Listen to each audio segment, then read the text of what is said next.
નમસ્કાર દર્શક મિત્રો, દીપ ભાસ્કર ન્યૂઝમાં હું મેઘા અગ્રાવત આપનું હાર્દિક સ્વાગત કરું છું. લો બોલો. હવે નાના ગામડાઓ પણ આખલાઓના ત્રાસથી સુરક્ષિત નથી. મહેસાણા જિલ્લાના બહુચરાજી તાલુકામાં આવેલ કનોડા ગામેથી ઘટના સામે આવી. કનોડા ગામે આવેલ બહુસમણા માતાજીના મંદિર પાસે વાડામાં આખલાને રોટલી ખવડાવવા ગયેલ વૃદ્ધને આખલાએ ફંગોળ્યા. સમગ્ર ઘટના સીસીટીવી ફૂટેજમાં સામે આવી.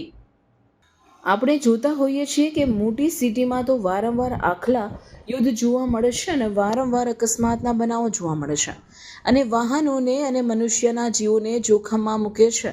પરંતુ આજે આપણે વાત કરવા જઈ રહ્યા છીએ મહેસાણા જિલ્લાના બહુચરાજી તાલુકામાં આવેલ કનોડા ગામે એક વૃદ્ધ મફતભાઈ પટેલ જેઓ આખલાને રોટલી ખવડાવવા જઈ રહ્યા હતા. તે વેળાએ જ આખલાએ તેમના શિંગડા દ્વારા ફંગોળી દેતા તેઓ જમીન ઉપર પટકાયા હતા અને તેઓનું સ્થળ ઉપર કરુણ મોત નીપજ્યું હતું. તો શું હવે ગામડાઓમાં પણ લોકો આખલાઓથી સુરક્ષિત નથી?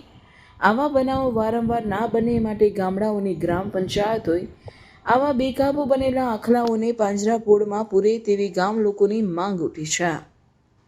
અહેવાલ મહેબૂબ મંસૂરી.